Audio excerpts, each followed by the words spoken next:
الرحمن الرحيم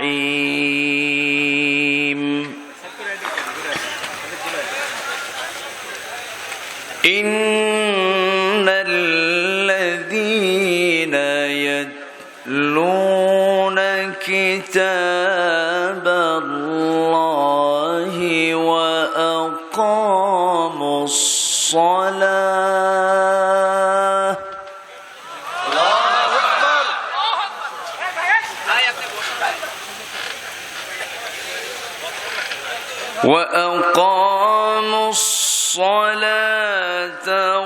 وأنفقوا مما رزقناهم سرا وعلانية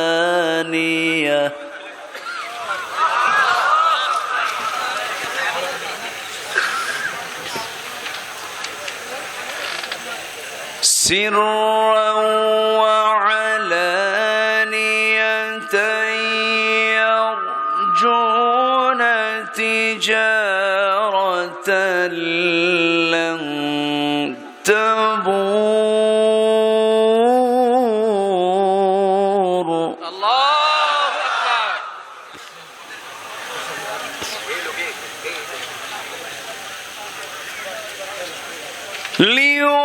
ليوفيهم أجورهم ويزيدهم من فضله إنه غفور شكور.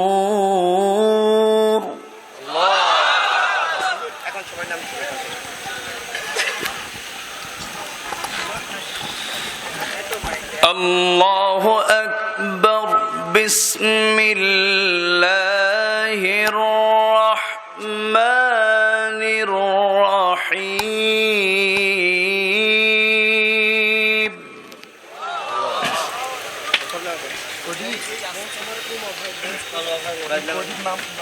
إن الله وملائكته يصلون على النبي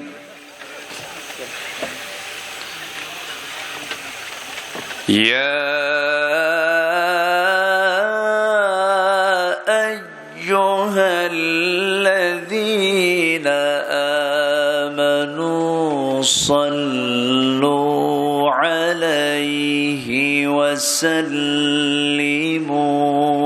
تسليما.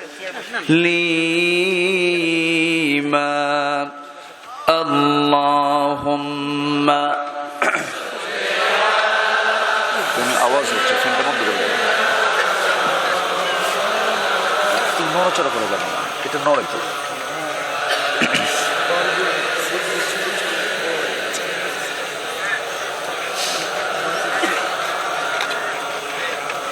একটু মহব্বত দিয়ে নবীর প্রেমে মাতোয়ারা হয়ে জবান খুলে উচ্চ আওয়াজে আমরা সবাই একযোগে বলছি আল্লাহুম্মা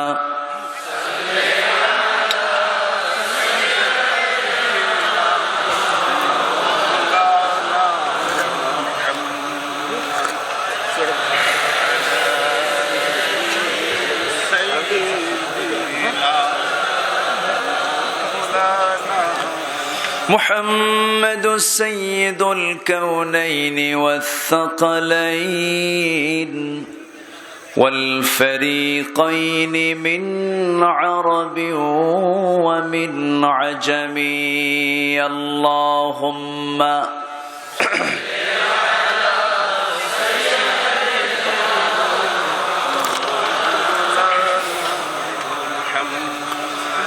وعلى آل سيدنا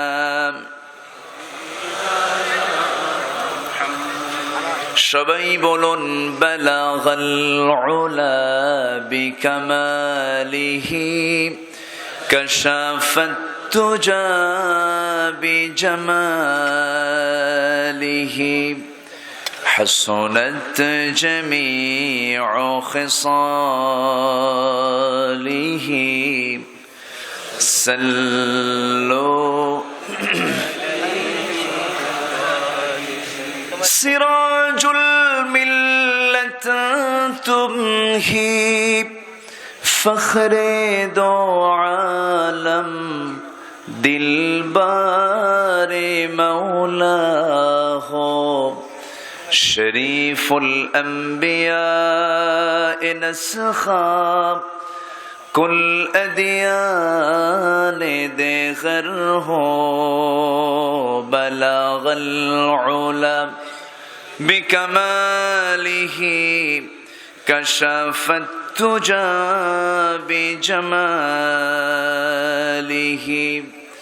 حسنت جميع خصاله صلوا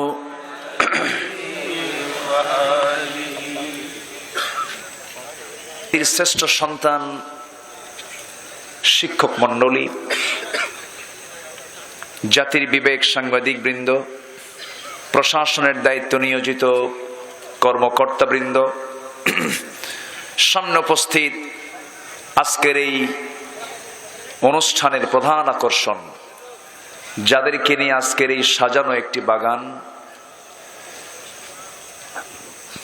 কালেমার ঝান্ডাবাহী, তৌহিদের পতাকাবাহী, দ্বীন ইসলামের নরসারদুল বীর মুজাহিদ, প্রাণপ্রিয় সম্মানিত দ্বীনি ভাইরা, আড়ালে বসে আছেন শ্রদ্ধেয়া সম্মানিতা মা বোনেরা।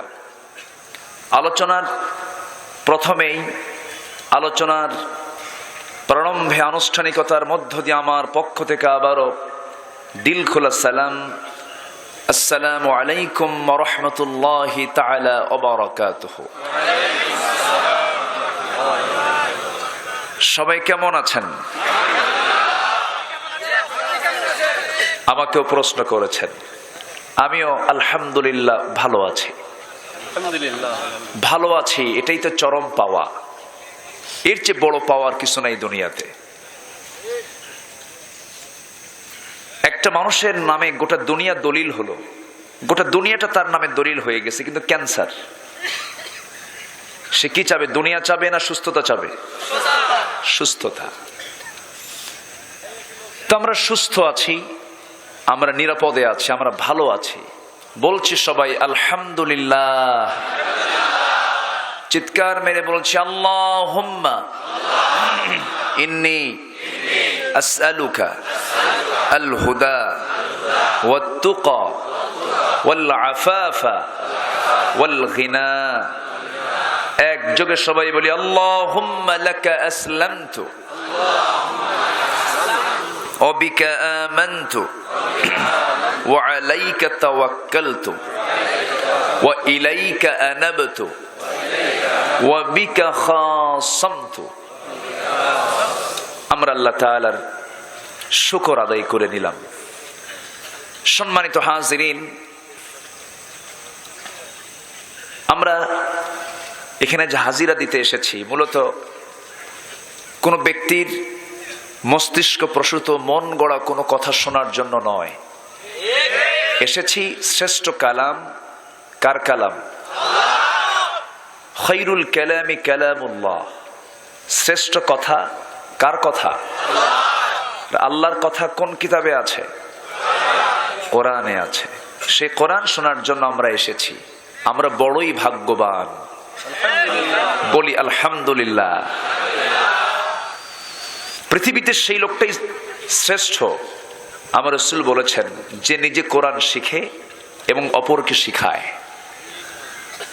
এই কথাটা খুব পরিচিত কথা না?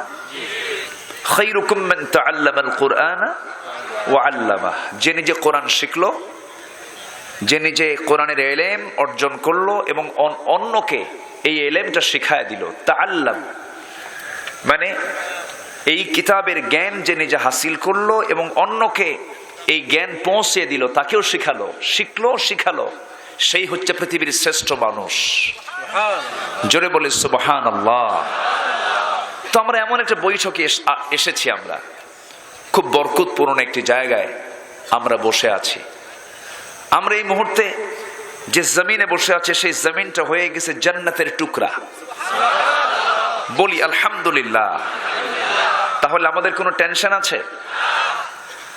আমি আলোচনার সূচনায় মুকাম্মেলে নিজামে হায়া, পূর্ণাঙ্গ জীবন বিধান, মানব জীবনের জন্য যে যত বিধান দরকার সব বিধানের সমন্বয় আছে কোন কিতাবে? কোরআনে। আল কোরআন আল কারীম, আল কোরআন আল মাজিদের 35 নম্বর সূরা, সূরাতুল ফাতির। এই সূরার দুটি আয়াত আমি তেলাওয়াত করেছি, 29 এবং 30। এই দুটি আয়াতকে সামনে রেখে চেষ্টা করব কিছু কথা বলার। শোনার আগ্রহ সবার আছে তো? জোরে বলি ইনশাআল্লাহ। আমি এসেছি রাজশাহীতে, তাই না? রাজশাহী, রাজাও আছে শাহও আছে, দুটাই আছে। বলি আলহামদুলিল্লাহ। জি, ফাতির কেউ না। ফাতির কে? ফাতির মানে হচ্ছেন যিনি স্রষ্টা, যিনি বানান, যিনি সৃষ্টি করেন, তিনি কে? আল্লাহ। এই সূরার নামকরণ করা হয়েছে প্রথম আয়াত থেকেই। প্রথম আয়াতে এই শব্দটা আছে। আল্লাহ রাব্বুল আলামিন বলেন, আলহামদুলিল্লাহি ফাতিরিস সামাওয়াতি ওয়াল আরদি জাইলিল মালাইকাতি রুসুলা উলি আজনিহাতিন মাসনা ওয়া থুলাথা ওয়া রুবা' ইয়াজিদু ফিল খালকি মা ইয়াশা ইন্নাল্লাহা আলা কুল্লি শাইইন কাদির। জোরে বলুন আল্লাহু আকবার। সকল প্রশংসা, একমাত্র প্রশংসা সেই মহান রব্বুল আলামিনের জন্য যিনি ফাতির, যিনি বানিয়েছেন আকাশ। সামাউন এক বচন, সামাওয়াত এক বচন না বহু বচন? বহু বচন। এক আকাশ না 7 আকাশ? আল্লাহ রাব্বুল আলামিন এই আকাশগুলোকে বানিয়েছেন, জমিনকে বানিয়েছেন। আমার বন্ধুগণ, সকল কিছু বানিয়েছেন কে? এই জন্য এখানে আল্লাহ তাআলার পরিচয় দেওয়া হয়েছে ফাতির। তিনি হচ্ছেন একমাত্র স্রষ্টা, তিনি বানিয়েছেন, তিনি কারিগর। আমার বন্ধুগণ, আমার রবের প্রশংসা যদি আমরা জানতে চাই, গোটা কোরআনের বহু জায়গায় তাওহীদের কথা কম আসছে না বেশি আসছে? গোটা কোরআনকে আপনি যদি 3 ভাগে ভাগ করেন, তার 1 ভাগ এসেছে তাওহীদ নিয়ে কথা, 1 ভাগ এসেছে রিসালাত নিয়ে কথা, আর একটা ভাগ এসেছে আখিরাত নিয়ে কথা। তাওহীদ যদি না জানি, আল্লাহর প্রতি ভয়টা আসবে কেমনে? এই জন্য তাওহীদটাকে বোঝা দরকার। কোরআনটা শুরু হয়েছে তাওহীদ দিয়া, আল্লাহর পরিচয় দিয়ে শুরু হয়েছে। যারা পারেন সঙ্গে পড়ুন, আলহামদুলিল্লাহি রাব্বিল আলামিন। প্রশংসা কার? আবার ছোট্ট একটা সূরায় তাওহীদের কথা শর্ট প্যাকেজ আল্লাহ রাব্বুল আলামিন বলে দিয়েছেন। এই সূরাটাও মাক্কি। আবার সেই ছোট্ট সূরা, সূরা ইখলাস, সবার মুখস্থ থাকার তো কথা। যারা মুমিন, যারা মুসলিম পরিবারে জন্ম নিয়েছে, এই সূরাগুলো কোন দিন মুখস্থ আমরা কেউ বলতেও পারি না। আলহামদুলিল্লাহ। সূরা ইখলাস সবার মুখস্থ আছে না? অনেকে সূরা ইখলাস পারে না কিন্তু কুলহু পারে। আবার অনেকে সূরা ফাতিহা পারে না কিন্তু আলহামদু পারে। আমার ভাইয়েরা, আল্লাহ রাব্বুল আলামিন সুন্দর করে বলছেন, যারা পারেন ঠোঁট মিলিয়ে মিলিয়ে বলুন, সওয়াব পেয়ে যাবেন। কুল হুয়াল্লাহু আহাদ আল্লাহুস সামাদ লাম ইয়ালিদ ওয়া লাম ইউলাদ ওয়া লাম ইয়াকুল লাহু কুফুয়ান আহাদ। এই সূরাটা খুব দামি সূরা, খুব মর্যাদার সূরা। আমার নবীজি একজনকে ইমাম সিলেকশন করলেন, যাও ওই এলাকার মুসল্লিদের তুমি ইমামতির দায়িত্ব পালন করবে।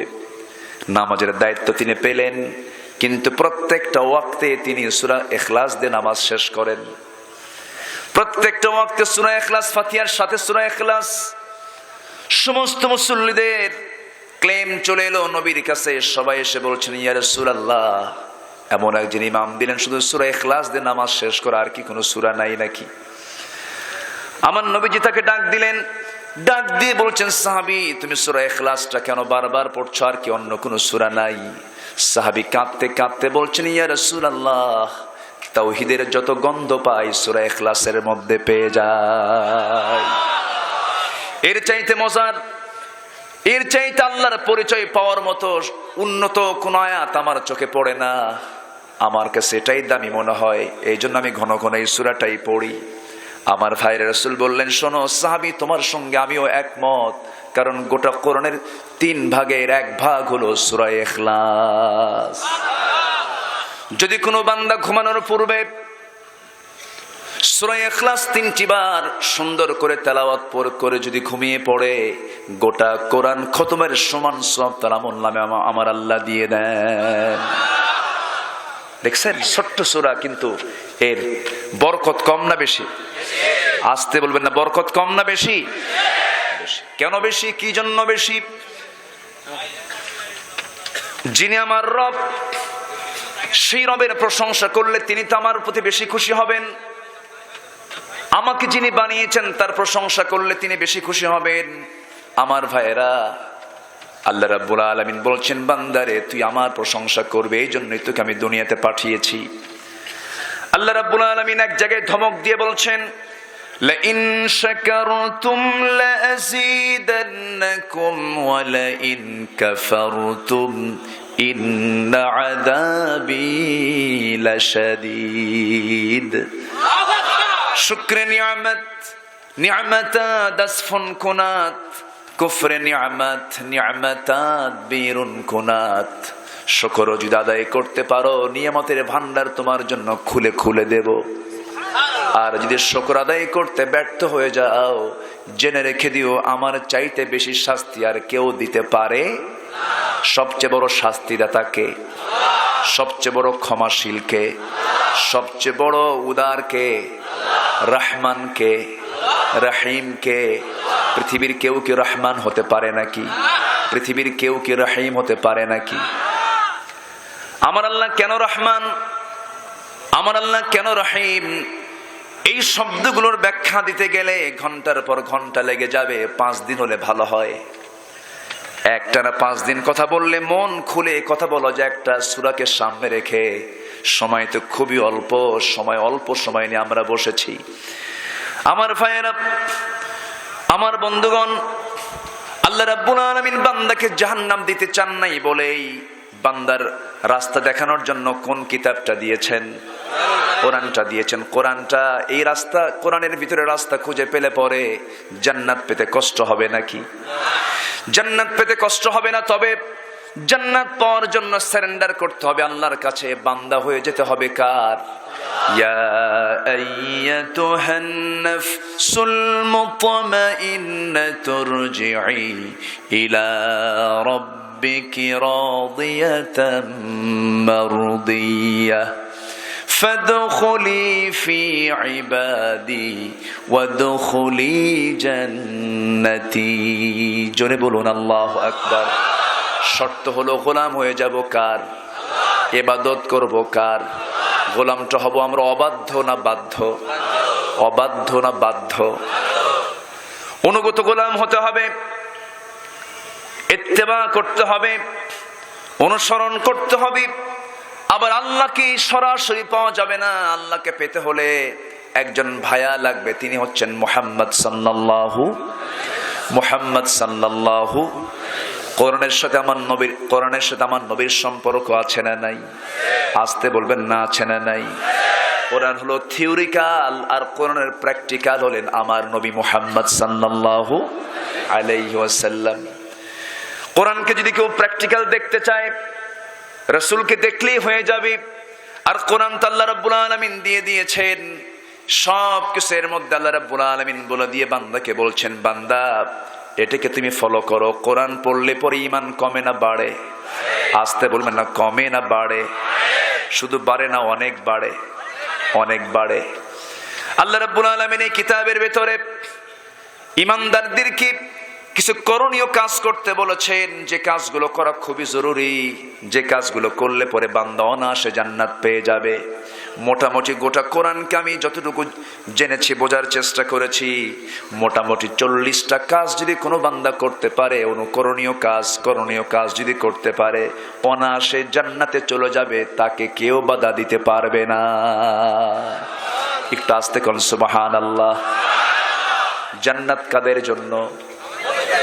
আমাদের জন্য জান্নাত। বলেন আমাদের জন্য। বলেন বলেন বলেন।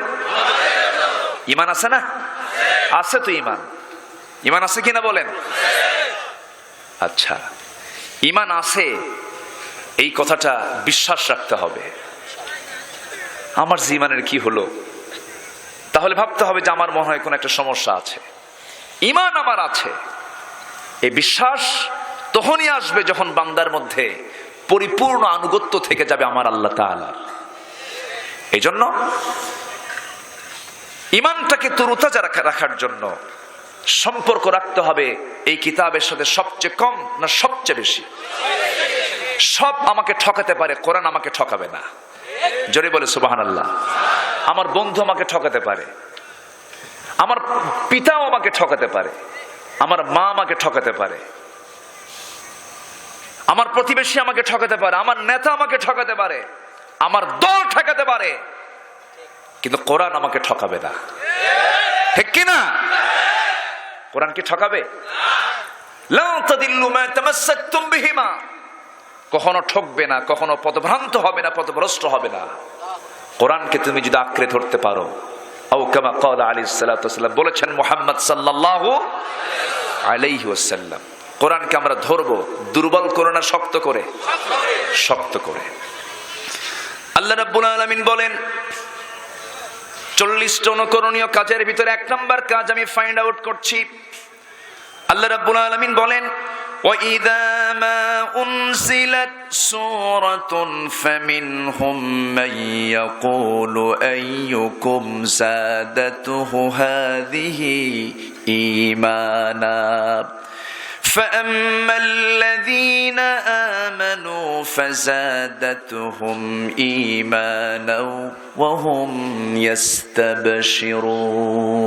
জোরে বলি আল্লাহু আকবার।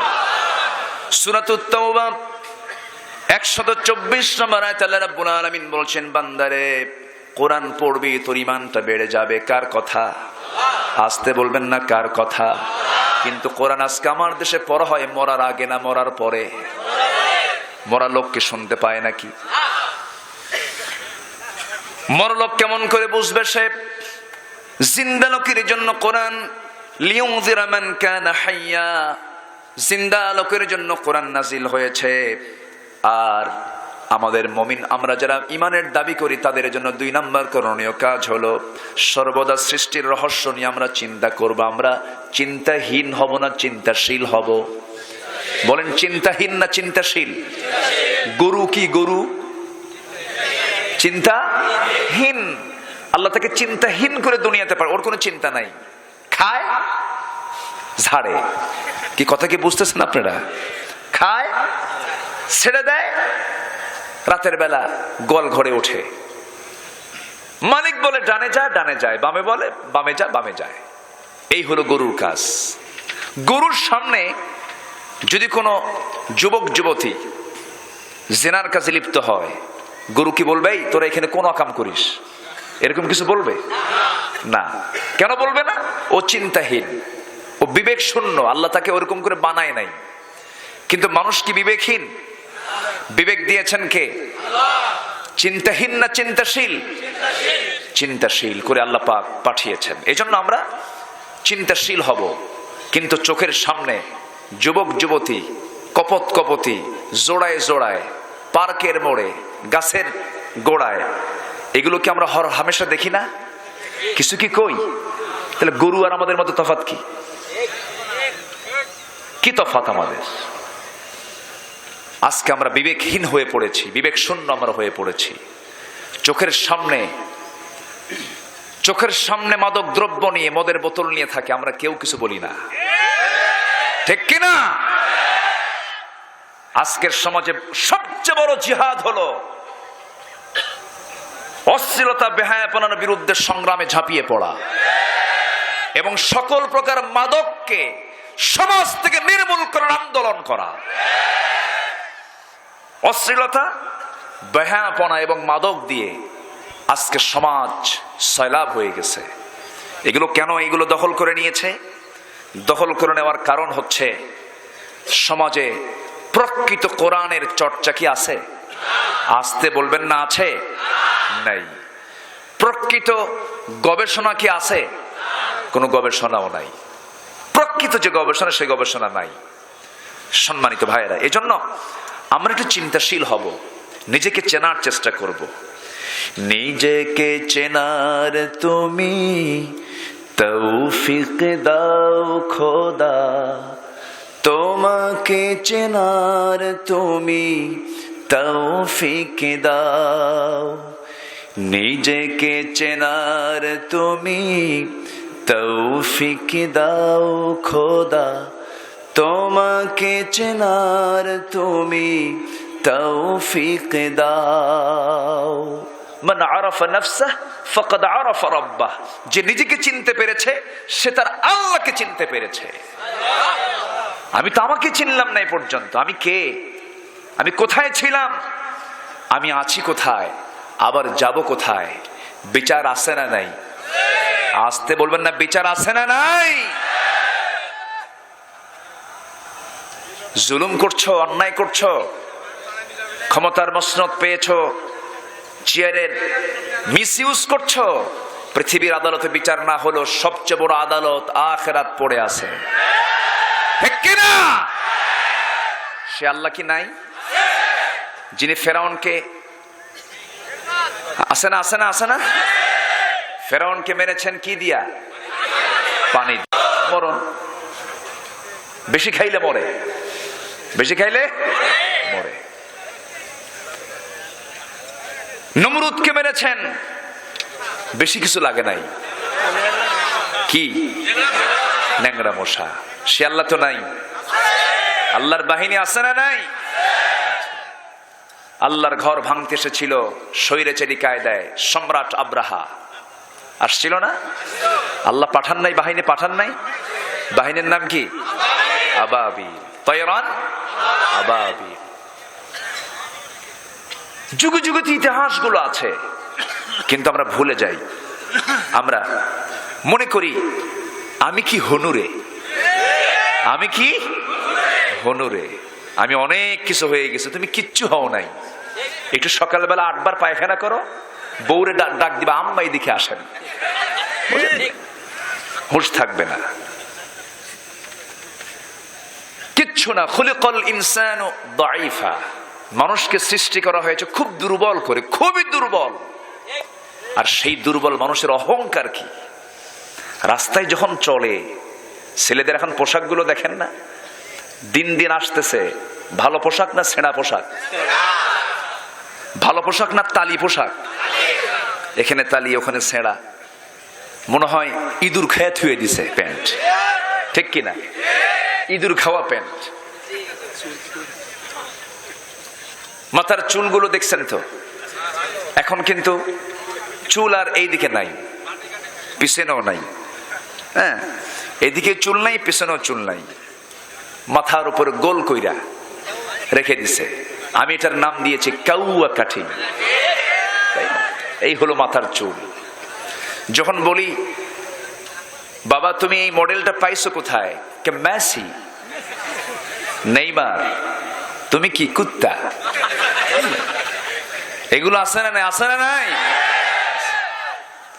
বাবা যারা যুবক আছো, এগুলো করে লাভ নাই, কিচ্ছু না। রাস্তায় যখন হাঁটে, একটু চেহারা সুন্দর তো, একটু ডাহুক চাহনি, একটু সাদা চেহারা, সাদা চামড়া, রাস্তায় যখন হাঁটে মানে বুঝায়, বুকটা একটু উঁচু করে হাঁটে, হাঁটার ভাব দেখে মনে হয় বুঝাচ্ছে আমি একখান মাল, তুমি কিচ্ছু না। তুমি কিছুই না, তুমি শেষ হয়ে যাবা। কুল্লু মান আলাইহা ফান, সব ফানা ফানা হবে, ঠিক থাকবেন কে? আসতে বলবেন না কে? পৃথিবীর যত মানুষ আসুক না কেন, কেউ কি আকাশের সমান? আকাশটা কার? আমরা সবাইকে আকাশের সমান না আকাশের নিচে এসেছি? আকাশের নিচে। সেই আকাশের নিচে আমার তো অহংকার সাজে না, আকাশ যার অহংকার তার, ঠিক কিনা? সূর্য যার অহংকার তার, চন্দ্র যার অহংকার তার। অতএব অহংকার করো না, পতন নিশ্চিত হয়ে যাবে। যখন দেখবেন কোন ব্যক্তির মধ্যে অহংকার ঢুকেছে, ওর পতন সামনে। আর যখন দেখবেন লোকটার ভিতরে বিনম্রতা, বিনয়ী ভাব, আল্লাহ তাকে সম্মান দিয়ে উপরে উঠায় দিচ্ছেন। আমরা বিনয়ী হব, জোরে বলি ইনশাআল্লাহ।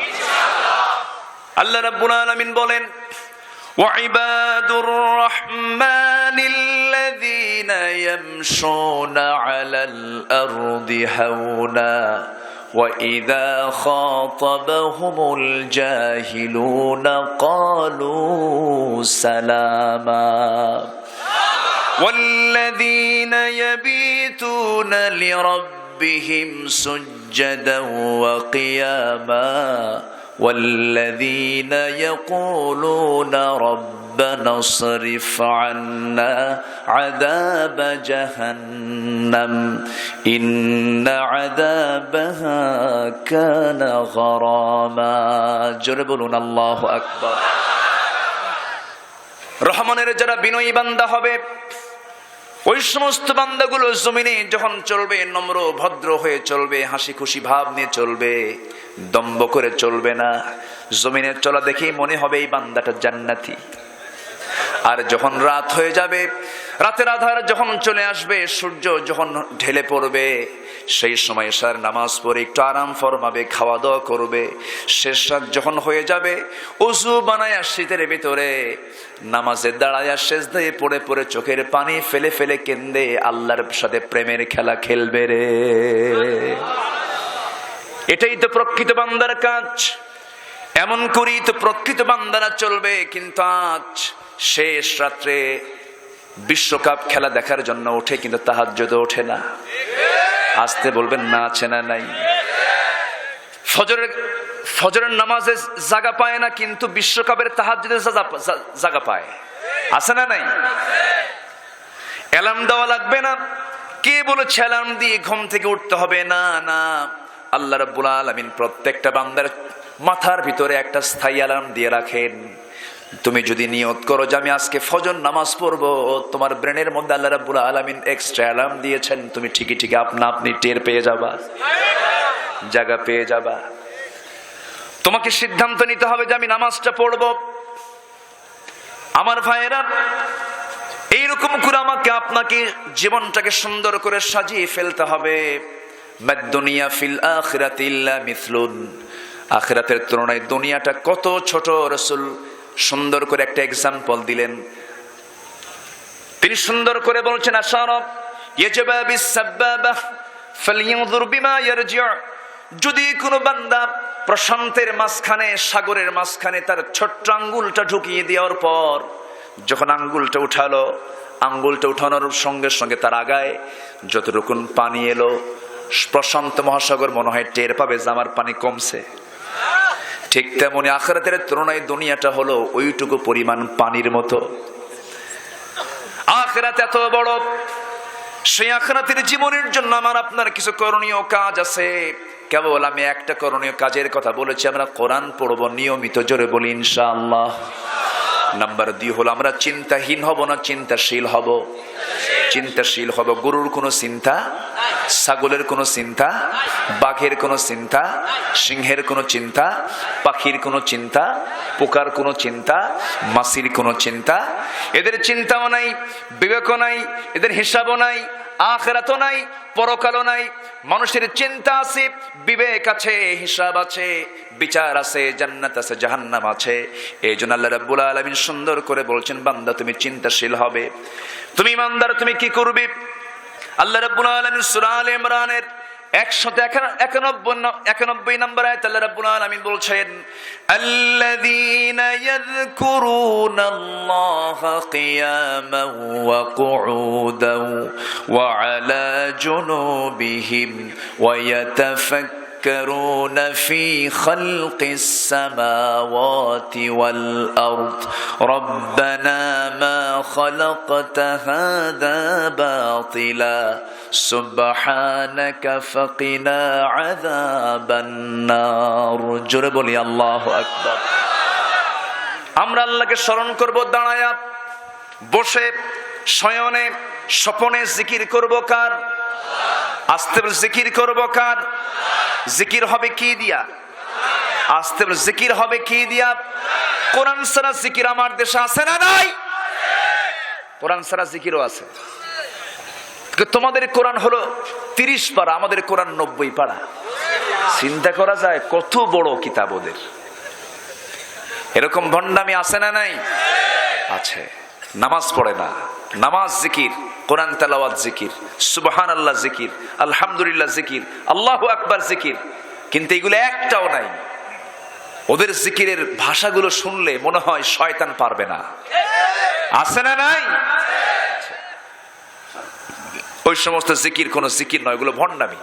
আমরা কোরআনের সঙ্গে সম্পর্ক রাখবো, জোরে বলি ইনশাআল্লাহ। আমাদের করণীয় কাজ হলো 40টা। কয়টা? আমার আলোচনা কি আজকে ছোট হবে না বড় হবে বলেন তো? কি কথা কি বুঝতেছেন আপনারা? এরকম মনকে সেটআপ দিতে পারবেন যে ফজর পর্যন্ত থাকা যায়? এরকম সেটআপ কি দেওয়া যায়? সবাই থাকতে রাজি আছে তো? না মনে মনে ভাবতেছেন কোন বিপদে পড়লাম? আচ্ছা, হ্যাঁ, আচ্ছা, সবাই থাকতে রাজি আছে তো ইনশাআল্লাহ? জি। নাম্বার 3 হলো করণীয় কাজের মধ্যে নাম্বার 3 কাজ হচ্ছে আল্লাহকে গভীরভাবে ভালোবাসা। আল্লাহকে গভীরভাবে ভালোবাসা। আচ্ছা, বউকে না পায়া, প্রেমিকাকে না পায়া আত্মহত্যার রেকর্ড তো বাংলার জমিনে নাই।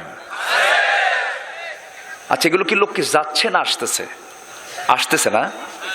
ও, এটা কি রাস্তা মাঝখানে? আচ্ছা, এটাকে হাঁটার জায়গা করবেন না, এটা ডিস্টার্ব হয়। এত মানুষ আজকের মাহফিল আপনারা এসেছেন, অনেকে বসার জায়গা পাচ্ছেন না, কষ্ট করে বসে আছেন। কষ্টের পুরস্কার কম হবে না বেশি হবে? বেশি হবে। তারা উপরে সামিয়ানাটাও দিতে পারে না, অল্প সময় তো, আমি টাইমটা খুব অল্প সময় দিয়েছি। মাহফিল ছিল এক জায়গায়, চলে আসছে আরেক জায়গায়।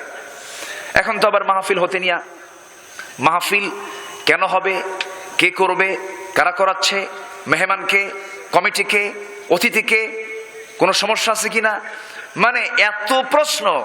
মালাকুল মউত করবে না। কি কথা কি বুঝতেছেন আপনারা? হোক, প্রশ্ন করুক, সমস্যা কি? আমরা সততা নিয়ে চলবো, জোরে বলি ইনশাআল্লাহ। ইসলামে কোনো জঙ্গিবাদ নাই, ক্লিয়ার কথা।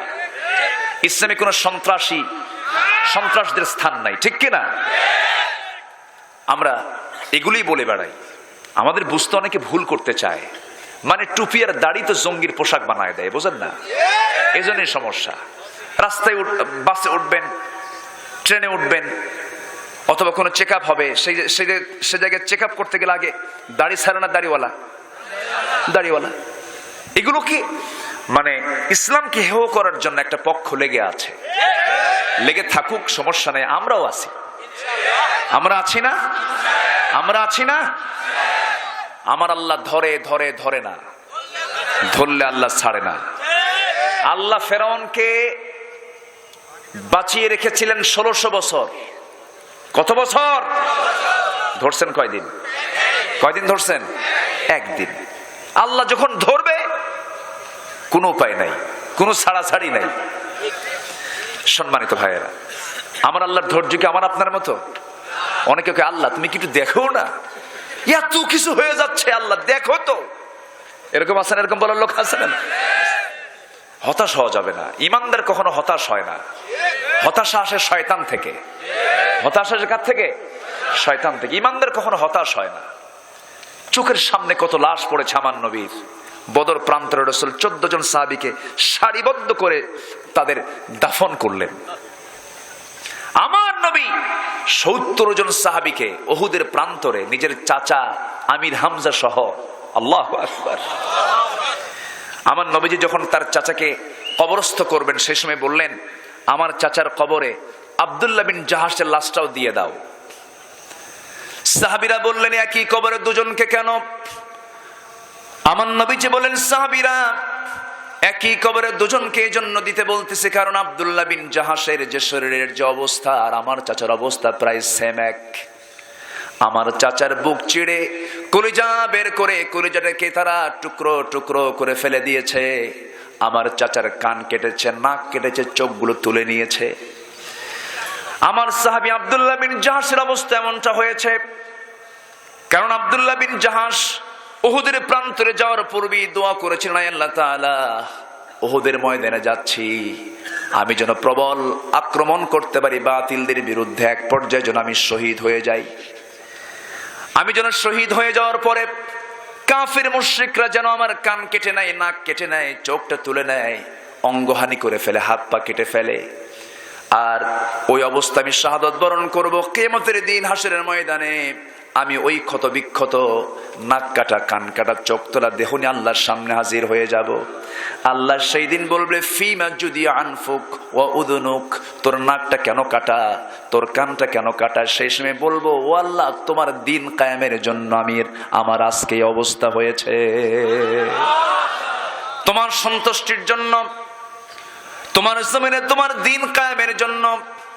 আলা লাহুল খালক ওয়াল আমর, সৃষ্টি যার আইন চলবে তার এই আয়াতকে সমাজে বুলান্দ করার জন্য আমাকে কাফেররা এমন ক্ষত বিক্ষত করে দিয়েছে। আল্লাহ সেই সময় বলবেন, আল্লাহ তুমি সেই সময় বলবে, যা বান্দা, তোর কোনো হিসাব নিলাম না, আজকে তোকে বিনা হিসাবে জান্নাত দিয়ে দিলাম। 5 শ্রেণীর কোনো হিসাব হবে না। 5 শ্রেণীর, কয় শ্রেণীর? 5 শ্রেণীর লোকের, 5 ধরনের লোকের কবরের কোনো আযাব হবে না, কোনো প্রশ্নই হবে না। শুনবেন না? আস্তে, সবাইকে শুনতে রাজি আছেন? এর মধ্যে একটা শ্রেণী কি বলেন? এই তো একটা উত্তর পেয়ে গেলেন তো। একজনকে বলেন, এক শ্রেণীকে। সবাইকে শহীদ হতে রাজি আছি? আমার দেশে হিন্দু শহীদ হয়, অনেক হিন্দু ভাইরা শহীদ হয়। এটা যে কোন জায়গা থেকে কোন গ্রামের পাইসা আল্লাহ জানে। শহীদ এটা হচ্ছে শরীয়তের ভাষা। তার মধ্যে শর্তই হচ্ছে, শহীদ এর মর্যাদা পেতে হলে শর্তই হলো তার মধ্যে ইসলাম থাকা চাই। ইসলাম আছে, এটার মর্যাদা আছে। ইসলাম নাই, এটার কোনো মর্যাদা নাই। কথা কি বোঝা গেল এক কথায়? আচ্ছা, কোথায় যেন দেখছি এরকম শহীদ কি আনন্দ কুমার মহন্ত নাকি এরকম লেখা টেখা থাকে না, এটা বুঝতে ভুল, এটা জানতে ভুল। আচ্ছা আচ্ছা, যাই হোক, কোথায় কোথায় আছে। কষ্ট পাচ্ছেন নাকি আপনারা? আমার দেশে অনেক হিন্দু ভাইরা আছেন, আমরা তাদেরকে ভালোবাসি। কেন ভালোবাসবো না? তারা মানুষ না? তারা আমাদের প্রতিবেশী। প্রতিবেশীকে সম্মান করতে হবে। তারা আমার দেশে বসবাস করে। কোন হিন্দুর প্রতি আক্রমণ কোন মুসলমান করতে পারে না, ঠিক কিনা? কোন মন্দির মুসলমান কখনো সেখানে নেগেটিভ দৃষ্টিতে তাকাবে না। মন্দিরকে ভাঙ্গা তো দূরের কথা, মুসলমান মন্দিরকে পাহারা দেবে। কি কথা কি বোঝা গেল? এটা ইসলামের সৌন্দর্য। এটা কিসের সৌন্দর্য? ইসলামের সৌন্দর্য। আমরা বুঝি না, আমরা জানি না। আর যারা এগুলো করে তারা মুসলমানও নয়, প্রকৃত হিন্দুও নয়। আমার কথা কি বোঝা গেল? ক্লিয়ার? আমাদের তো অনেক কিছু একটু চিন্তা ফিকির করে কথা বলতে হয়, কারণ শুধু আপনি শুনবেন না এই কথাগুলো। কথা শোনার জন্য আরো কিছু মাধ্যম এখানে এসেছে। দেখেন না, ডানে বামে কিরামুন কাতিবিন কেমনে ছায়া আছে আমার দিকে। দেখেন এই যেগুলো ক্যামেরাগুলো আসছে, আমি এদের নিয়ে খুব টেনশন করি। কখন যারা কি করে আল্লাহ জানে, কোন যে বোমা ফাটায়। নায়িকার সাথে বক্তার ছবি, এক পাশে নায়িকা, আরেক পাশে বক্তা, বক্তা সে আছে নায়িকার দিকে। এগুলো করে এরা। তবে এরা খুব ভালো। এরা যারা আসছে, আমি মোটামুটি সবকে না চিনলেও কিছু জনকে চিনি। তবে আমি যাদেরকে চিনি না তাদেরকে আপনারা একটু খেয়াল করবেন, যেন দিন প্রচার যেন মূল উদ্দেশ্য হয়ে থাকে। আল্লাহ কবুল করো, জোরে বলি আল্লাহুম্মা আমিন। কষ্ট পাচ্ছেন আপনারা? কষ্ট পাচ্ছেন? তাহলে কবরে আযাব হবে না। কয় শ্রেণীর? আসতে বলবেন না, কয় শ্রেণীর? একটা ওয়াজের একটা আলোচনার লাইন কিন্তু অলরেডি বের হলো। একজনকে বলে ফেললাম, তিনি হচ্ছেন শহীদ। শহীদরা মৃত না জীবিত? বলেন, শহীদরা মৃত না জীবিত? আল্লাহ রাব্বুল আলামিন বলেন, ওয়ালা তাকুলু লিমান ইউকতালু ফি সাবিলিল্লাহি আমওয়াত বাল আহইয়াউ ওয়ালাকিন লা তাশউরুন। ধর্মের পথে শহীদ যারা ধর্মের যুদ্ধে যারা শহীদ হয়েছে, তাদেরকে তোমরা মৃত বলো না, তারা জীবিত। কার কথা? তোমরা বুঝো না, এই জন্য তোমরা মৃত মনে করো, কিন্তু তারা জীবিত। কার কথা? আল্লাহর কথা। এই জন্য শহীদের মর্যাদা, কোন শহীদ যখন দুনিয়া থেকে বিদায় নিয়ে নেয়, চিমটি কাটলে, পিঁপড়া কামড় দিলে যতটুকু অনুভূত হয়, তার চেয়ে কম অনুভূতি নিয়ে ওই বান্দা দুনিয়া থেকে বিদায় নিয়ে নেয়। আরো সহজ করে বলি, মার কোলে সন্তান দুধ পান করতে করতে যেমন কপালটা ঘেমে যায়, আলতো করে কোনো বান্দা যখন দুনিয়া থেকে বিদায় নেয় শহীদের মর্যাদা নিয়া, এমন আরামে এসে ঘুম পাড়তে পারতে আল্লাহর জান্নাতে চলে যায়। আমার ভাইয়েরা, আমার বন্ধুগণ, অনেক কথা। ওইদিকে যে সূরা থেকে কথা শুরু করছে, সেই সূরার নামটা কি বলেন তো? মনে আছে? সূরাতুল ফাতির। ফাতির মূলত কে? সৃষ্টিকর্তা কে? বানান কে? আকাশ বানিয়েছেন কে? জমিন বানিয়েছেন কে? সেই সূরার 29 নম্বর আয়াতে আল্লাহ রাব্বুল আলামিন বলছেন, বান্দা দুনিয়াতে বহু ব্যবসা করো। এই যে চাতালের ব্যবসা, তোমাদের রাইস মিলের ব্যবসা করো। এই জায়গায় লক্ষ্য করে দেখছি বহু রাইস মিলে এলাকায় গড়ে উঠেছে, শিল্প বাণিজ্য গড়ে উঠেছে, গার্মেন্টসের মালিক, যত ব্যবসায়ী আছো দুনিয়াতে, তোমরা যে কোনো ব্যবসা করতে গেলে তোমরা লস খোঁজো না, লাভ খোঁজো। লাভ খুঁজি আমরা, লাভ ছাড়া কখনো লসের দিকে যায় না। কিন্তু দুনিয়ার জিন্দেগিতে ব্যবসা করতে গেলে লাভও আছে, লসও আছে। লসটা মাথায় নিয়ে বান্দা ব্যবসায় নেমে যায়। কিন্তু আল্লাহ বলছেন, বান্দার আমি তো কেমন একটা ব্যবসার কথা বলবো, যে ব্যবসায় কখনো লসের সম্ভাবনা নাই। সবাইকে শুনবেন না?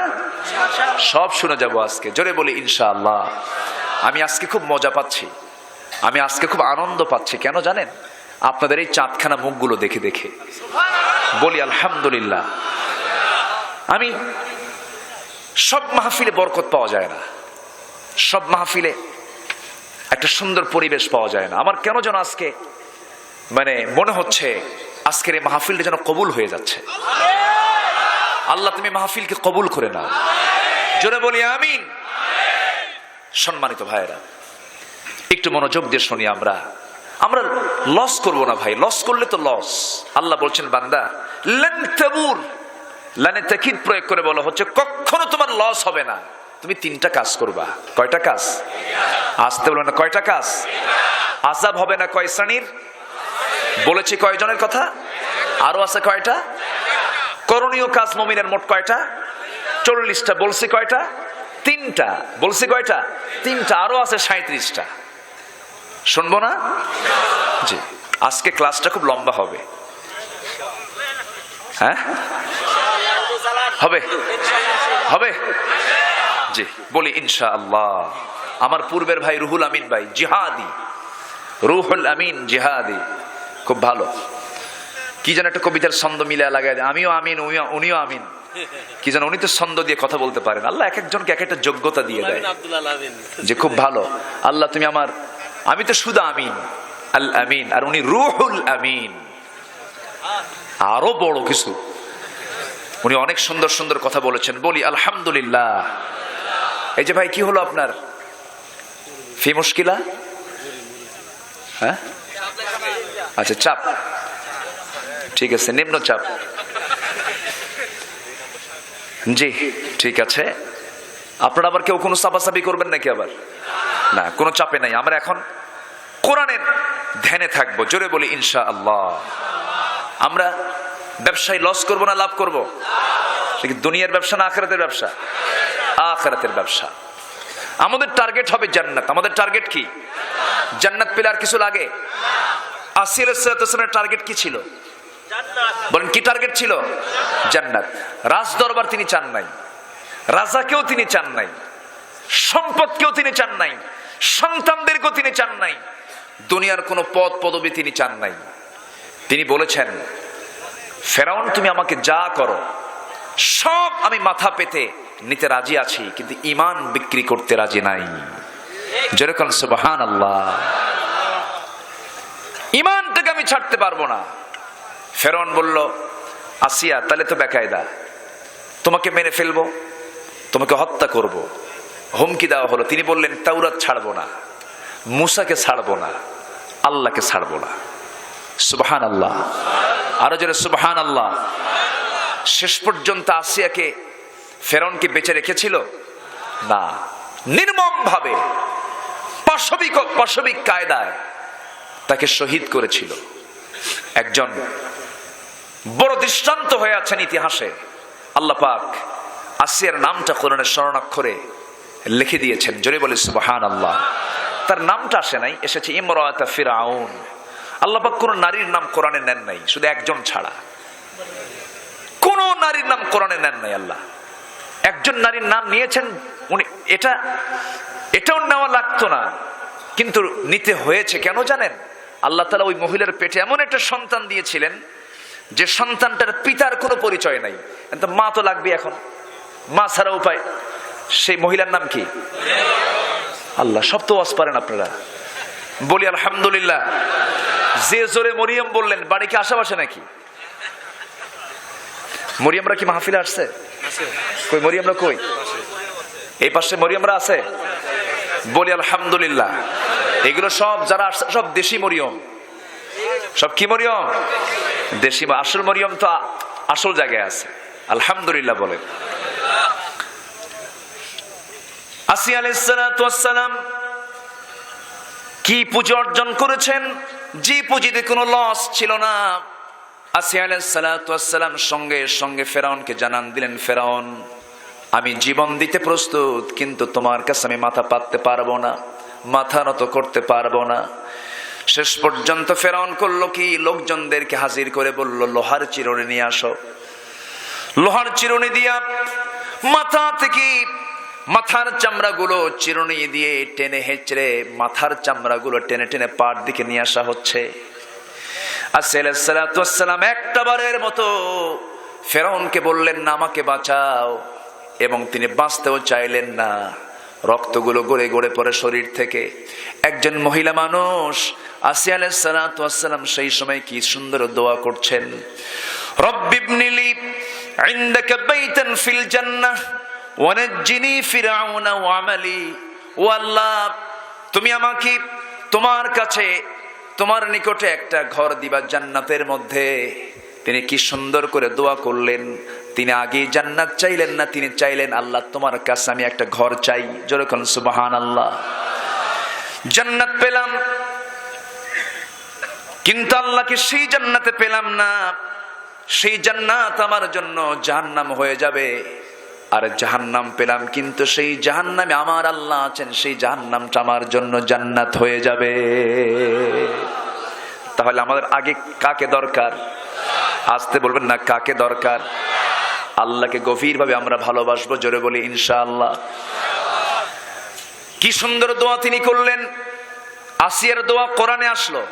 আসিয়া কি কোরআন ফলো করেছেন না তাওরাত ফলো করেছেন? বলেন বলেন বলেন। আসিয়ার কিতাব কি ছিল? তাওরাত। অথচ আসিয়ার দোয়া ঢুকলো কোথায়? কোরআনে। কি ঐতিহাসিক দোয়া তিনি করেছিলেন। সেই দোয়া আল্লাহর দরবারে মঞ্জুর হয়ে গেছে। আল্লাহ দারুণ খুশি হয়ে তিনি বলছেন, আসিয়া তোর জন্য আমি বরাদ্দ করে দেব। তিনি কত সুন্দর দোয়া করে বলছেন, আল্লাহ তোমার কাছে, তোমার ইনদাকা বাইতান, তোমার কাছে একটা ঘর। কয়টা ঘর? আসতে বলবেন না, কয়টা ঘর? জান্নাতে কি শুধু একটা ঘর থাকবে নাকি? কিন্তু আসিয়া চাইলেন কয়টা ঘর, কিন্তু সেই ঘরটা হতে হবে কার ঘরের সাথে? কার সাথে? আল্লাহর সাথে। আল্লাহ তুমি আমাকে তোমার সাথে একটা ঘর দাও। সুবহানাল্লাহ বলবেন না? এমন শ্রেষ্ঠ দোয়া পৃথিবীর কেউ করতে পারে না যে দোয়া করেছেন আসিয়া আলাইহিস সালাতু ওয়াস সালাম। এই জন্য এই দোয়াটা কোরআনে কোট হয়েছে। সূরা তাহরিম, সূরা তাহরিমে আল্লাহ পাক বলেছেন, আমি অনেক কষ্ট দিচ্ছি আপনাদের নাকি? আমি আবার আয়াত ছাড়া কথা বলতে পারি না। আবার কিছু কিছু বক্তা আছে আয়াত দিয়ে আয়াতই কয় না, আছে না নাই? আছে না। যে আলোচনায় আয়াত নাই সে আলোচনায় কোনো বরকত নাই, যে আলোচনায় আয়াত আছে সে আলোচনায় কি বরকত আছে।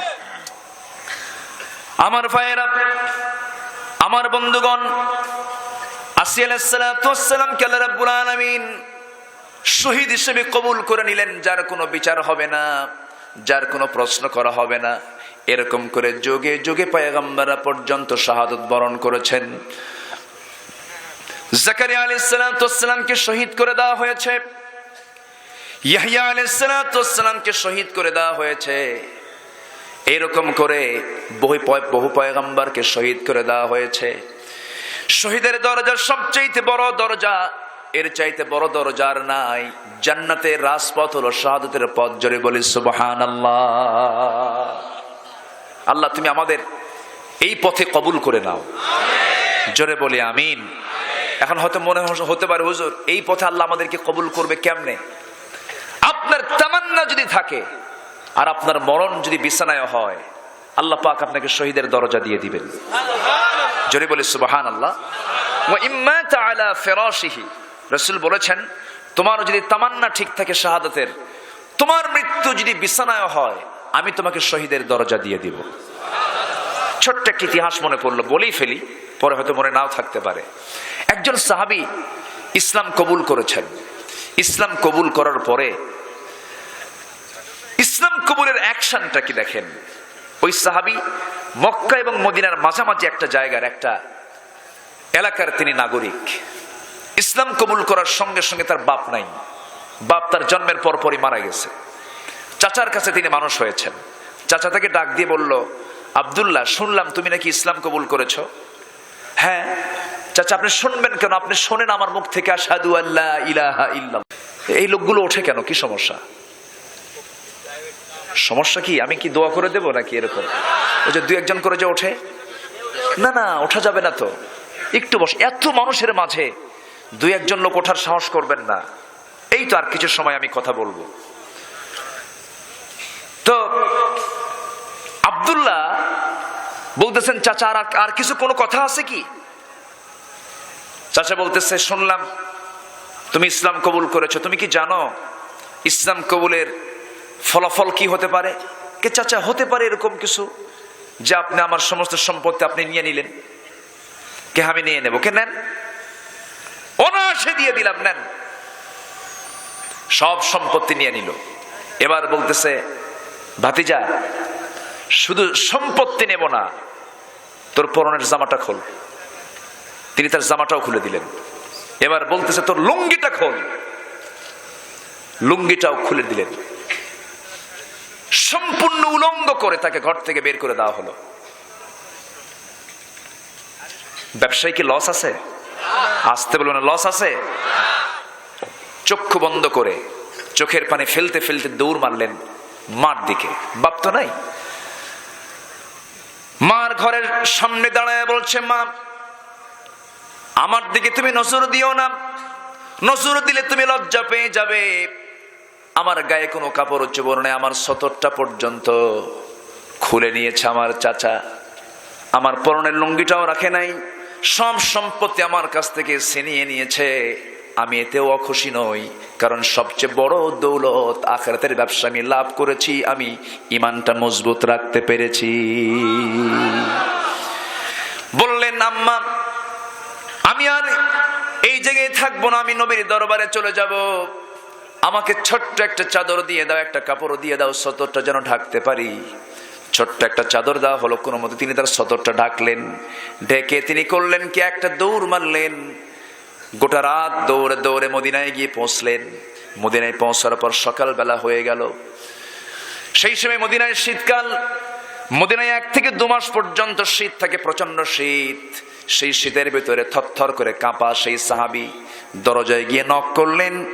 দরজায় নক করার সঙ্গে সঙ্গে দরজা খুলে গেল।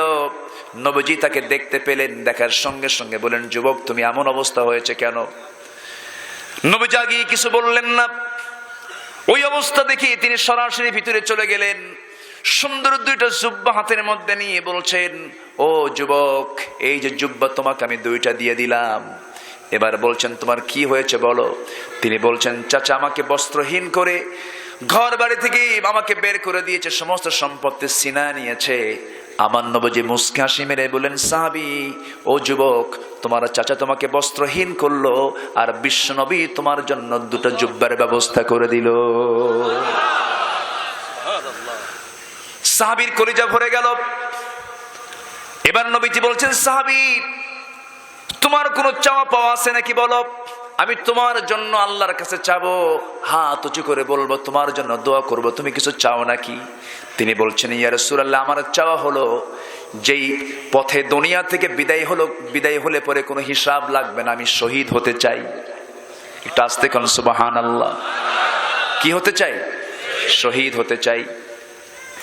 আমার নবীজি তার এই কথা শুনে দোয়া করতে লাগলেন, আল্লাহ তাআলা, আমার এই আব্দুল্লাহর দিন গ্রহণে দারুণ কষ্ট করতে হয়েছে, আল্লাহ তুমি আমার আব্দুল্লাহর রক্ত মাংসকে কাফের বেঈমানদের জন্য হারাম করে দাও। সাহাবীর মনটা খারাপ হয়ে গেল, হুজুর আমি দোয়া চাইলাম একটা, আপনি দোয়া করলেন আরেকটা, আমি তো শহীদ হব না। রাসূল বললেন, শোনো, বিছানায় মরলে তুমি শহীদের দরজা পেয়ে যাবে। ওই সাহাবী দিন যখন গ্রহণ করলেন, নতুন দিন গ্রহণ করে আমার নবীজির সাহাবীদের মাঝে তিনি বসে বসে কোরআন তেলাওয়াত করতেন, চিৎকার মেরে মেরে কোরআন তেলাওয়াত করতেন, খুব চিল্লায় চিল্লায় কোরআন তেলাওয়াত করতেন। সাহাবীরা নবীর কাছে এসে ক্লেম করলেন, ইয়া রাসূলুল্লাহ, আমাদের মাঝে আব্দুল্লাহ নামে একজন নতুন সাহাবী এসেছে, এত জোরে জোরে চিল্লায় চিল্লায় কোরআন পড়ে আমাদের কষ্ট হয়, আপনি পরামর্শ দিলে সে আস্তে আস্তে তেলাওয়াত করবে। ইন্নাল্লাযীনা ইয়াতলুনা কিতাবাল্লাহ, নিঃসন্দেহে যারা আল্লাহর কিতাব তেলাওয়াত করে তারা লস না লাভ? তারা লস না লাভ? হে রাসূল, আপনি একটু আস্তে আস্তে তাকে তেলাওয়াত করতে বলেন। আমার নবীজি বললেন, সাহাবীরা, আমার আব্দুল্লাহর দিন গ্রহণে যে পরিমাণ কষ্ট করতে হয়েছে, আমার আব্দুল্লাহ দিন গ্রহণ করতে যায় দুনিয়ার সমস্ত সম্পত্তি সে হারায়া ফেলেছে, সব সে দিয়ে দিয়েছে। ও সাহাবীরা, আমার আব্দুল্লাহর কোরআন তেলাওয়াতে তোমরা কেউ বাধা দিও না, যত জোরে পড়ুক তোমরা তাকে বাধা দিবে না, কারণ আব্দুল্লাহর এই তেলাওয়াতের মধ্যে একটা আলাদা মজা সে পেয়ে গেছে। জোরে বলেন সুবহানাল্লাহ। আমার ভাইয়েরা, সে আব্দুল্লাহ আমার নবীজি মদিনার মাটিতে বসে কোন একটা যুদ্ধ অভিযানে তিনি নামবেন, সাহাবে কেরামকে নিয়ে চলে গেলেন। যুদ্ধ শেষ করার পরে ফিরে আসতেছেন, আব্দুল্লাহ তার সঙ্গে ছিলেন। ফেরার পথে হঠাৎ করে আমার নবীর কানে সংবাদ চলে এলো, ইয়া রাসূলুল্লাহি, ইয়া হাবিবাল্লাহি, আমাদের আব্দুল্লাহ দারুণ অসুস্থ হয়ে পড়েছে। রাসূল বললেন, ভালো করে সেবা করো, চিকিৎসা নাও, চিকিৎসা দিয়ে দাও। চিকিৎসা দেওয়া হলো, কিন্তু কাজ হলো না। এক পর্যায়ে নবীর কাছে সংবাদ চলে এলো, হুজুর, আমাদের আব্দুল্লাহ জুলবাজাদাইন আর দুনিয়াতে নাই, সে দুনিয়া থেকে বিদায় নিয়েছে। আমার নবীজি সংবাদটা পাওয়া মাত্রই তিনি বললেন, সাহাবীরা, আমার এই প্রিয় সাহাবী আব্দুল্লাহর জানাজার দায়িত্ব আমি কাউকে দেব না।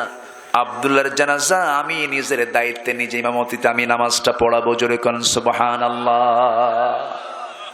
জানাজার সময় চলে এলো, হাজার হাজার সাহাবী নিয়ে আমার নবীজি জানাজায় শামিল হয়ে গেলেন। জানাজা সম্পূর্ণ হওয়ার পর সাহাবে কেরামকে বলেন, সাহাবীরা, আমার আব্দুল্লাহর কবরটা কোথায় খনন করেছে তোমরা? বলা হলো, যদি পাহাড়ের চিপায় কবরটা খনন করা হয়েছে। রাসূল বললেন, শোনো, ওই কবরের কাছে আমাকে নিয়ে যাও। আজকে আব্দুল্লাহর কবরে কাউকে নামতে দেব না, আমি নিজে নেমে আব্দুল্লাহকে কবরে শোয়ায় দেব, আমি নিজে তাকে শোয়ায় দেব। আমার নবীজি নিজে চলে গেলেন, কবরের সামনে গিয়ে দাঁড়ালেন। কবরের সামনে গিয়ে দাঁড়িয়ে আমার নবীজি নিজে নামলেন, নিজে নেমে হাতটা 2টা আগায় দিলেন। বিষ্ণবীর বরকতি হাত, যে হাতে আকাশের চাঁদ দ্বিখণ্ডন হয়, যে নবীর হাতের ইশারায় আকাশের চাঁদগুলো নড়াচড়া করে। আল্লাহু আকবার। আমার নবীজির জন্ম যখন হয়, জন্মের 2 দিন পর দ্বিতীয় রজনীতে এই যে আকাশের চাঁদ, এই চাঁদ আমার নবীজি যখন চাঁদনি রাতে আম্মা আমেনার কোলে যখন পৃথিবীতে আসলেন, কোন মাসে? আসতে বলেন না, কোন মাসে? এই মাসের নামটা কি? রবিউল আউয়াল মাস। আমার নবীজি জন্ম নিয়েছেন। জন্মের 2 দিন পর আম্মাজান আমেনা তিনি করলেন কি, আমার রাসূলকে ঘরের মধ্যে শোয়া না রেখে বাইরে শোয়া রাখলেন। খোলা আকাশের নিচে, চাঁদনি আকাশের নিচে তাকে শোয়া রাখা হলো। দ্বিতীয় রাত্রিতে আবু তালিব রাসূলকে দেখতে আসলেন, নবীজির আপন চাচা, যদিও কাফের চাচা, কিন্তু রাসূলের পক্ষে সারা জীবন কাজ করেছেন। গর্বিত সাহাবী দুজন, আলী এবং জাফরের পিতা। হযরত আলীর পিতা আবু তালেব তিনি একদিন স্মৃতিচারণ করতে নিয়ে বলছেন, মুহাম্মদ তুমি তো নবী হয়েছো, আজকে তোমার নবুয়ত এসেছে, আমি তোমাকে একটা প্রশ্ন করব। কি প্রশ্ন? তোমার সেই সময়ের কথা মনে আছে কিনা? কোন সময়ের কথা? আমার চাচা আপনি বলেন। তুমি যখন জন্ম নিয়েছিলে, মার কোলে যখন তুমি পৃথিবীতে এসেছিলে, দ্বিতীয় রাত্রিতে তোমাকে তোমার মা আকাশে চাঁদের নিচে শুয়ে রেখেছিল। সেই সময় আমি দেখতে পেয়েছিলাম তোমার মা তোমার কাছে নাই, তোমার মা শুধু কান্দে, তার স্বামীর জন্য কান্দে। হারে আমার স্বামী নাই, আমার সন্তানটা আছে, স্বামী নাই, মনটা খারাপ, তোমার মা তোমার কাছে সময় দেয় না, তুমি একাকী পড়েছিলে, একাকী শুয়েছিলে। সেই সময় আমি দেখতে পেলাম একাকী তুমি চাঁদনি আকাশের নিচে শুয়ে থেকে তুমি চাঁদের সঙ্গে কথা বলছো। একটু আস্তে করুন সুবহানাল্লাহ। কথা বলছো মানে তোমার সামনে আকাশে চাঁদ, তুমি যখন ডান দিকে তাকাও চাঁদ লাফ মেরে ডান দিকে চলে যায়, তুমি যখন বাম দিকে তাকাও চাঁদটা লাফ মেরে বাম দিকে চলে যায়। তুমি যখন তোমার বরকতি তোমার হাত দিয়ে যখন নিচের দিকে টান মারো, চাঁদটা যেন তোমার কাছে চলে এসেছে। এরকম করে আমি দেখতে পেলাম। আমি কি ভুল দেখছি নাকি? সঙ্গে সঙ্গে রাসূল বলছেন, চাচা যা দেখেছেন সত্যি দেখেছেন, কারণ আমার মা আমার আব্বার জন্য শোকাহত, আমার মা আমার আব্বার জন্য দারুণ, তার মনটা মর্মাহত হৃদয়, তার ক্ষতবিক্ষত হৃদয়, তার মনে কোনো সুখ নাই। সেই জন্য আল্লাহ রাব্বুল আলামিন আমার মনের প্রশান্তির জন্য আল্লাহ রাব্বুল আলামিন আকাশের চাঁদ আমার জন্য খেলনা বানায় দিয়েছিলেন। জোরে কোন সুবহানাল্লাহ।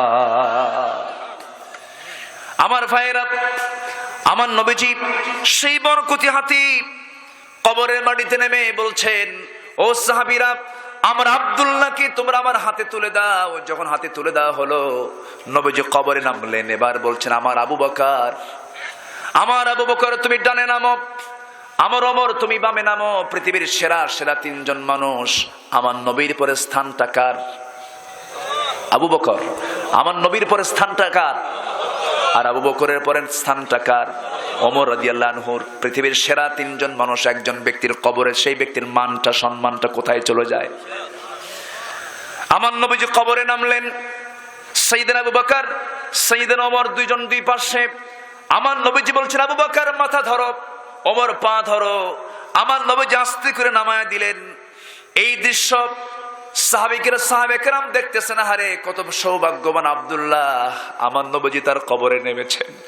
নবীজি কবরে নেমে বুকের উপরে হাত রেখে বলছেন, ও আল্লাহ, ও আকাশের মালিক, আমার আব্দুল্লাহ যেদিন থেকে দিন গ্রহণ করেছে আজকের সময় পর্যন্ত, সেই দিন থেকে নিয়ে আজ পর্যন্ত আমি বিশ্বনবী তার উপরে সন্তুষ্ট, তুমি আল্লাহ তার উপরে সন্তুষ্ট হয়ে যাও।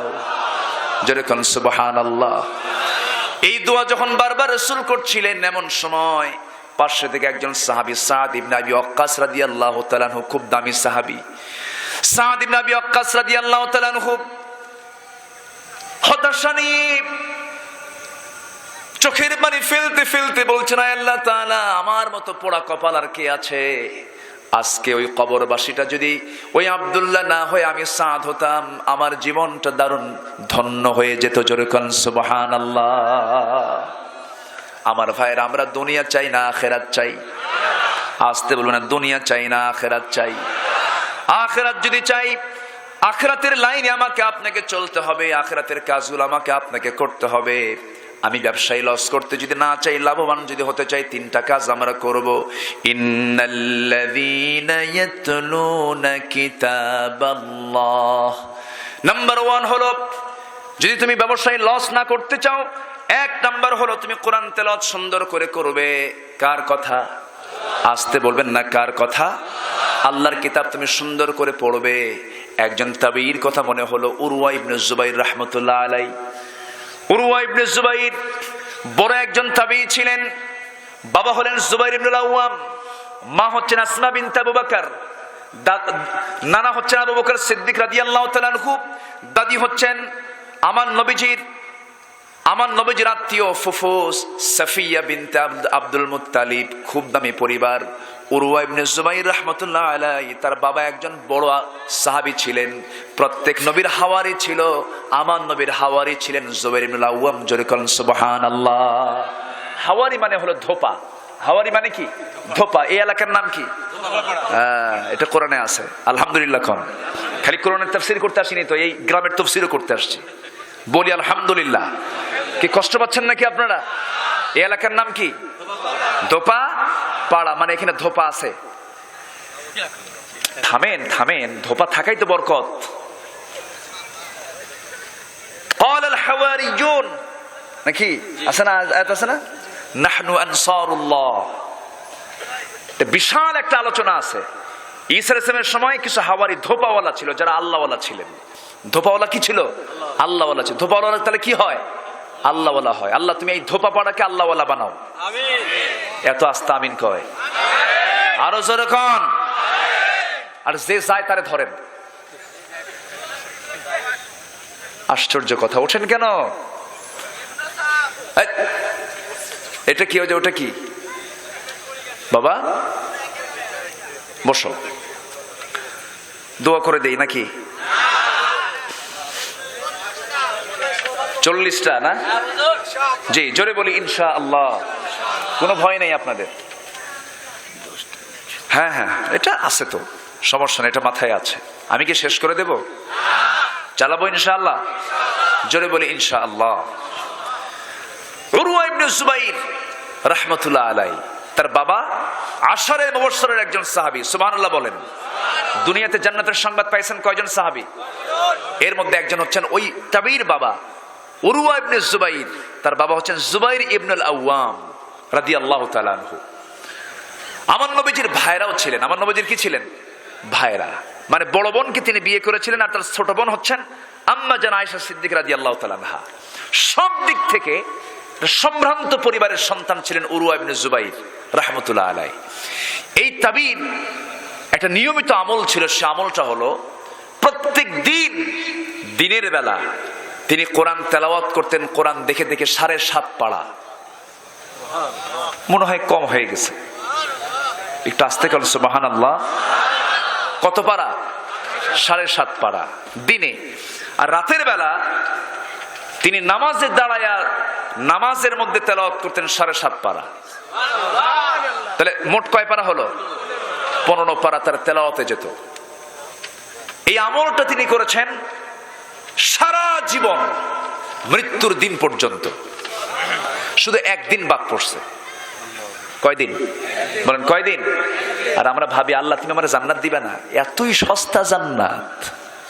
আপনি কোরআন তেলাওয়াত করবেন না, ইন্নাল্লাযীনা ইয়াতলুনা কিতাবাল্লাহ, মুখে কোরআন তেলাওয়াত করতে করতে ফেনা তুলতে হবে, থুতু বের হয়ে যাবে, এত তেলাওয়াত করতে হবে।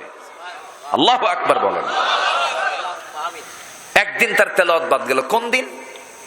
যেদিন তার অপারেশন হয়েছিল। কি অপারেশন হয়েছিল? রাজ দরবারে তিনি দাওয়াত পেয়েছিলেন। রাজা তাকে দাওয়াত দিয়েছেন। সে রাজার দরবারে দাওয়াত খেতে গেছেন। তিনি তার 4 ছেলের একটা ছেলেকে নিয়ে গেছেন। সেই ছেলেটা আবার একটু ডান পিটে টাইপের। সে চলে গেছে ঘোড়ার ঘরে, আস্তা বলে। ঘোড়ার ঘরে ঢোকা মাত্র একটা বেজুত ঘোড়া পিছন দিয়ে একটা লাথি মেরেছে তার বুকে। সে লাথি লাগার সঙ্গে সঙ্গে বুকে লেগেই সঙ্গে সঙ্গে বাচ্চাটা মানে ডেড বডি হয়ে গেছে, মারা গেছে। দাওয়াত খেতে এসে তিনি সন্তানকে হারালেন। সামনে লাশ, জানাজা পড়ালেন। বড় আলেম তো। জানাজা শেষ করেই দাফন কাফন শেষ করে আসতেনি তার পায়ে প্রচন্ড ব্যথা। শেষে প্রমাণ হলো তিনি ক্যান্সার আক্রান্ত হয়েছেন। পাটা দারুণ যন্ত্রণায় তিনি কাতর হয়ে যাচ্ছেন। পাটা নিয়ে তিনি থাকতে পারছেন না। ডাক্তার বলল পা না কাটলে তিনি বাঁচবেন না, গোটা শরীরে এই ব্যথাটা চলে যাবে। ডাক্তার বলল তার পাটা কাটতে হবে। তো পা কাটার জন্য তাকে বলা হলো আপনাকে অবশ করার জন্য, আপনাকে সেন্সলেস করার জন্য। সেই সময়ের চিকিৎসকরা বললেন আপনাকে সামান্য কিছু মদ খাওয়াবো। হ্যাঁ, সমস্যা নেই। আপনারা কি চলে যাবেন? চলে যাচ্ছেন আপনারা? তাহলে কই চলে যাচ্ছে না তো আছে ইনশাআল্লাহ। সালাম হুজুর। ভাই চলে যাচ্ছে কি মানুষ? কই আপনারা কি যাচ্ছেন? আমাকে থুয়ে যাবেন কেউ? এই তার কিছু সময় আমি বলবো। হ্যাঁ না না, কোনো সিটা টিটা না, সব ভালো, বলি আলহামদুলিল্লাহ। জি, ফতুয়া দেওয়া শুরু হলে তো সমস্যা আবার। আমরা সবাই ভালো, বলি আলহামদুলিল্লাহ। জি বলি আলহামদুলিল্লাহ। গোল টুপি ভালো, লম্বা টুপি ভালো, জুব্বা ভালো, পাঞ্জাবি ভালো, কি ঠিক কিনা বলেন? সব ভালো, কেউ কাউকে গালি দেব না। যত গালি দেব তত পিছে পিছে চলে যাব। মুসলমান মুসলমান যত দ্বন্দ্ব করব তত পিটন বেশি খাবো, ঠিক কিনা? আমরা সবাই মুসলমান, আমরা সবাই কি মুসলমান। উরওয়া ইবনে জুবাইর রাহমাতুল্লাহ আলাইহি তিনি কি করলেন? বললেন, ডাক্তার জীবন দেব, মদ খাবো না, মদ খেতে পারবো না, তুমি এইভাবে অপারেশন করো। অপারেশন যখন শুরু হলো, সুস্থ অবস্থায়, সেন্সলেস না, পা কাটতেছে, তিনি সুন্দর করে করে কোরআন তেলাওয়াত করতেছেন। একটু আস্তে কারণ সুবহানাল্লাহ। আর মসজিদের ইমাম সাহেব যদি একটু তেলাওয়াত লম্বা করে, মুসল্লি পিছে পিছে মনে মনে কয় ইমাম সাহেবের তো কোনো কাম নাই। এরকম মুসল্লি বাংলায় অভাব নাই, ঠিক কিনা বলেন? 2019-এ আপনি হজে গেছেন তো? জি, 2019 আমি লাস্ট হজটা করেছি, সপরিবারে 4 জন, আব্বা আম্মা আমার ওয়াইফ সহ গিয়েছিলাম। ফজরের নামাজ আমি মসজিদে নববীতে আদায় করলাম। আম্মাকে মেয়েদের সাইডে রেখে দিয়ে আমি পুরুষের সাইডে নামাজে দাঁড়ায় গেলাম। ইমাম সাহেব নামাজ শুরু করলেন ফজরের। ফজরের নামাজ কয় রাকাত? 2 রাকাত। ইমাম সাহেবের বয়স 90 বছর পার হয়ে গেছে। ইমামের বয়স কত বছর? 90 বছর। নামাজ শুরু করলেন তিনি। 2 রাকাত নামাজ পড়লাম তার পেছনে। 2 রাকাত নামাজ শেষ করতে লেগেছে মাত্র 29 মিনিট। কত মিনিট? 29 মিনিট নিয়ে যদি আমার দেশের কোন ইমাম ফজর নামাজ পড়ায়, নামাজও শেষ, বলবে হুজুর টান টোপলা বাঁধেন যান।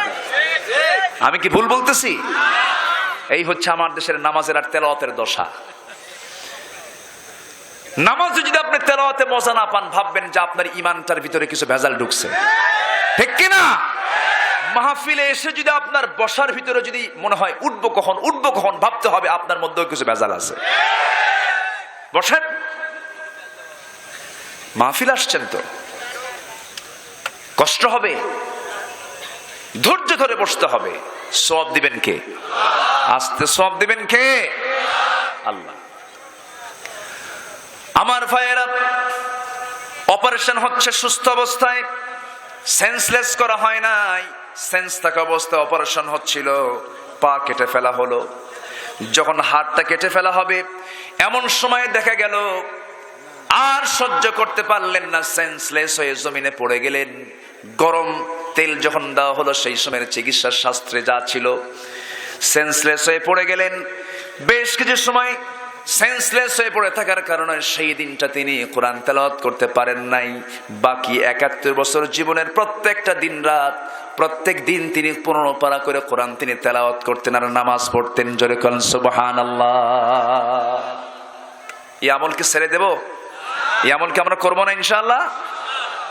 10 পারা না হলেও, 5 পারা না হলেও অন্তত একটা পারা তো হওয়া দরকার। আমরা পড়বো, জোরে বলি ইনশাআল্লাহ। এতে আমাদের লস হবে না লাভ হবে? লস হবে না লাভ হবে? লাভ হবে। আমার ভাইরা, এই হলো 1 নম্বর কাজ। নাম্বার 2 কাজ হলো ইন্নাল্লাযীনা ইয়াতলুনা কিতাবাল্লাহ ওয়া আকামুস সালাতা ওয়া আনফাকু মিম্মা রাযাকনাহুম সিররান ওয়া আলানিয়াহ।